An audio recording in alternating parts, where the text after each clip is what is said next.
इसी श्रृंखला में अब मैं आमंत्रित करना चाहूंगा श्री कमल जैन जी को, वो मंच पर आएं और अपने विचार प्रस्तुत करें। मैं सर्वप्रथम ज्योतिष पुंज फाउंडेशन के आयोजक और ज्योतिष पुंज फाउंडेशन के सभी सदस्यगणों को साधुवाद देता हूँ। साथ ही डॉक्टर राजेश ओझा जी, स्वामी ध्यान रहस्य जी और डॉक्टर ललित पंत जी के आशीर्वाद को ग्रहण करते हुए इस ज्योतिष के महाकुंभ में, इस विद्वत परिषद में जितने भी विद्वान मौजूद हैं उन सबके चरणों में मैं नमन प्रस्तुत करता हूँ। आज का मेरा विषय है ग्रहों की युति और उनके फल। हालांकि देखने और सुनने में हम सब यहाँ ज्योतिष के विद्वान हैं तो उनको लग सकता है कि ग्रह की युतियों के फल तो शास्त्रों में दिए ही गए हैं, तो ये एक साधारण विषय है। लेकिन ग्रह की युति देखने में यह विषय जितना साधारण लगता है यह उतना ही गूढ़ है। और आज मैं, हालांकि समय बहुत कम होगा, तो संक्षिप्त रूप से कोशिश करूंगा कि ग्रहों की युतियों के जो गूढ़ रहस्य हैं वो आपके सामने कैसे उनको समझा जाए ये बता पाऊं। तो ज्योतिष शास्त्रों में कई ग्रह योगों का और ग्रह युतियों के परिणाम दिए गए हैं, परंतु हम सभी शास्त्रीय नियमों और अनुभव के आधार पर जानते हैं कि कुछ अन्य तथ्य भी होते हैं और तत्व होते हैं जो कि ग्रह युतियों के हमारे इन परिणामों में फर्क लाते हैं। तो किसी योग के घटक ग्रह के साथ अन्य ग्रह या ग्रहों की युति होना एक बहुत महत्वपूर्ण विषय है। और यह एक महत्वपूर्ण विषय इसलिए भी हो जाता है कि ग्रहों की युति से किसी भी ग्रह के प्रकृति में बदलाव आ जाता है। तो सबसे बड़ी चीज़ यह है कि हमें जो ग्रह आपस में अंशात्मक रूप से बहुत निकट होते हैं तो उनके वर्ग कुंडलियों में भी निकटता मिलती है, जिसकी वजह से ज़्यादातर परिणाम ज्योतिषों मिल सकते हैं। परंतु अगर ये अंशात्मक दूरी बढ़ती जाए तो ग्रहों की युति वर्ग कुंडलियों में अलग अलग हो जाती है और ग्रहों की युतियों के परिणाम वही नहीं होते जो कि हम शास्त्रों में बताए गए हैं। तो इसलिए हम इन सामान्य फलों को लेकर जब हम इनको अप्लाई करते हैं तो हमारे को कहीं ना कहीं प्रेडिक्शन में त्रुटि आ जाती है। तो इसी वजह से हमें इस वर्ग कुंडलियों में भी इन ग्रहों युतियों के कहाँ कहाँ अलगाव हो गए, किन वर्ग कुंडलियों में कहाँ कहाँ चले गए, उनके प्रभाव को भी दृष्टिगोचर करना चाहिए। वैसे भी ग्रह युतियों का जो प्रभाव होता है हम सामान्य तौर पे देखें और समझें तो आप ये समझिए कि जैसे किसी मकान के अंदर कई कमरे हैं और आप किसी कमरे में हैं, वहाँ कोई व्यक्ति आकर रहने लगता है उसी कमरे में, तो आपके हाव भाव में, आपके विचार में, प्रभाव उसमें काफ़ी अंतर आ जाता है। आप बहुत सजग हो जाते हैं। आपके साथ जो व्यक्ति आया वो भी बड़ी सजगता से आपसे व्यवहार करता है। वही व्यक्ति यदि बराबर के कमरे में चला जाए तो आपके जो सजगता है उसमें थोड़ी कमी आ जाती है, आपके व्यवहार में थोड़ा खुलापन आ जाता है। यदि वही व्यक्ति मकान के अंतिम लास्ट वाले कमरे में चला जाए तो निश्चय ही आपका जो साथ रहने का प्रभाव है वो बहुत न्यूनतम हो जाता है। आपको सिर्फ एक एहसास भर रहता है कि इस मकान में कोई और भी रह रहा है, बट आप फिर भी वो 10 या 20% प्रभाव रहता है। यही प्रभाव हमें ग्रह युतियों में भी अप्लाई करके समझना चाहिए। तो ये मैंने आपको उदाहरण के थ्रू समझाया है। तो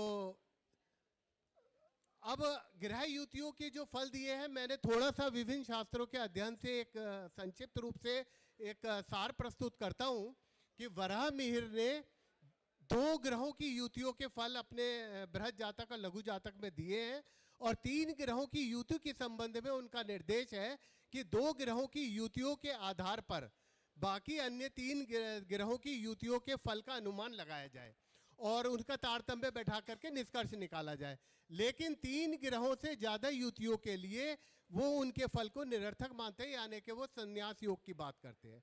इसी प्रकार वराह मिहिर के बाद उनके पुत्र पृथु यशस ने भी अपने जो 3 ग्रहों की युति से भी ग्रहों के अंश बताए हैं, प्रभाव बताए हैं साथ में, परंतु वो इस मान्यता का खंडन करते हैं कि 3 ग्रह से अधिक की युति से संन्यास योग होता है। तो वो ये कहते हैं कि यदि उनका ये प्रयास, उन्होंने कहने का प्रयास किया है द्विग्रह युति और त्रिग्रह ग्रह युति के फलाफल भावानुसार भिन्न भिन्न होंगे, ना कि एक प्रकार के। उनके अनुसार शुभ ग्रहों के युति शुभ फल, पापी ग्रहों की युति अशुभ फल और मिश्र ग्रहों की युति मिश्रित फल देगी।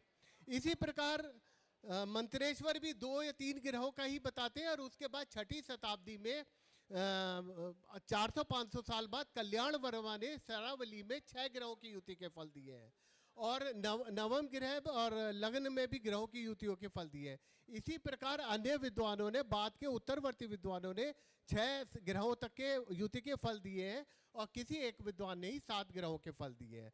तो लेकिन अब सबसे बड़ी समस्या हम ज्योतिष विद्वानों में यह आती है कि 6-6 7-7 युतियों के फल शास्त्रों में हर ग्रंथकार ने अलग अलग बताए, और कहीं कहीं वो विपरीत भी मिलते हैं, उनमें समानता नहीं होती, विरोधाभास भी होता है। तो हमें उसमें एक दुविधा आती है कि उन विरोधाभासों को कैसे सामंजस्य बैठाएं और कैसे स्मरण करें, क्योंकि उन सब ग्रहों के युतियों के फल सारे ग्रंथकारों के किसी न किसी रूप में भिन्नता लिए हुए हैं। तो इसका समाधान भी हमें ब्राह्मीर के उसी सूत्र में मिलता है, जिसमें वो निर्देश देते हैं 2 ग्रह से अधिक की युति के फल 3 ग्रहों के लिए उसी आधार पर तारतम्य बैठाकर किए जाए। तो उसी सूत्र को विस्तार देते हुए हम 3, 4, 5, 6, 7 ग्रहों के युतियों के फल ले सकते हैं, और इन फलों को समझने में और इनका फलादेश करने में हम साथ में भावेश, भावाधिपति, उनका ग्रह मित्र, ये सारे जितने भी हमारे एज ए ज्योतिषी हम करते हैं, वो सारे भी सूत्र लगाने चाहिए। तो यहाँ मैं एक थोड़ा सा उदाहरण के द्वारा ग्रह युति के फल हम अपने अभ्यास से कैसे निकाल सकते हैं वो समझाने का प्रयास करता हूँ। उदाहरण के लिए मैं चंद्र और शुक्र की ग्रह की युतियों के फल लेता हूँ। तो फल दीपिका के अनुसार चंद्र और शुक्र ग्रह की फल वस्त्र व्यापार में कुशलता बताया गया है। इसी प्रकार होरा शास्त्र में दशम स्थान में क्रय विक्रय में कुशलता, वृहत जातक में वस्त्र व्यापार, सिलाई, कढ़ाई, बुनाई, शंभु होरा प्रकाश में गंध युक्त पुष्प और मन प्रसन्न रहे। इसी प्रकार किसी किसी ग्रंथों में कवि, आलसी और पापी भी बताया गया है। अब इसको अगर हमने इन ग्रहों के संयोग की युतियों के फल निकालने हैं तो हमें क्या करना चाहिए? हम सभी ग्रहों के कारकत्व हमें सबको पता है, तो हम उन ग्रहों के कारकत्वों को ले लें। तो मैंने इस युति के हिसाब से जो फलादेश दिए हैं जरूरी आपको कारकत्व में दूंगा। वैसे तो हर ग्रह के पेज कारकत्व के भरे जा सकते हैं, बट यहाँ पर हम चंद्र का लेते हैं। तो चंद्र के कारकत्व में आप सभी जानते हैं फूल, सुगंध, मन, चांदी, धन प्रवाह, रेशमी वस्त्र, कलात्मक व्यवहार, कल्पना शक्ति, कपड़ा और कपड़ों का उद्योग। इसी प्रकार शुक्र का आप सभी जानते हैं परिधान, पोशाक, फूल, कविता, गीत, संगीत, सौंदर्य, भौतिक संपदा, धन, वैभव, हीरे जवाहरात, चांदी, आभूषण और सौंदर्य सामग्री, इत्र, सुगंधित पदार्थ और कलात्मकता। अब इन कारकत्वों को यदि हम साथ लें तो उन सभी फलों को देखने को मिलेगा जो हमें ग्रंथकारों ने अलग अलग रूप में बताए हैं। तो एक कवि को, अब गुरु ने कवि भी बताया, तो एक कवि को चंद्र की कल्पना शक्ति चाहिए, मन की उड़ान चाहिए, और शुक्र की कलात्मकता और काव्य भाव चाहिए होता है। तो इन सब को जोड़कर हम बता सकते हैं कि इन ग्रहों की युतियों के फल से एक कवि निर्मित होता है। इसी प्रकार वस्त्र व्यापार में कुशलता के लिए चंद्र की मानसिक शक्ति, धन प्रवाह, सुंदर व्यवहार और शुक्र की कलात्मकता चाहिए होती है। इसी प्रकार वस्त्र व्यापार में कपड़ा उद्योग, परिधान आदि का मेल दोनों ग्रहों के कारण प्राप्त हो रहा है, और शुक्र धन संपदा भी देता है और चंद्रमा धन का प्रवाह देता है। इसी प्रकार सिलाई, कढ़ाई, बुनाई में भी कल्पना शक्ति, कलात्मकता, सौंदर्य, वस्त्र, पोशाक सभी ग्रह मेल चाहिए जो दोनों ग्रह प्रदान कर रहे हैं। तो इस तरह हम इन ग्रहों के कारकत्वों को लेकर अभ्यास से और अनुभव से उनके युतियों के फल हमें स्मरण करने की जरूरत नहीं पड़ेगी, और हम उसको शास्त्र अनुरूप निकाल सकते हैं। इसी प्रकार यद्यपि शास्त्रकारों ने राहु केतु की युति अन्य ग्रहों के साथ नहीं लिए हैं जो फलादेश दिए गए हैं, परंतु व्यवहार में हम इन दोनों को पाप ग्रह होने से सूर्य, चंद्र, मंगल का शत्रु और शुक्र और शनि का मित्र मानकर विचार कर सकते हैं।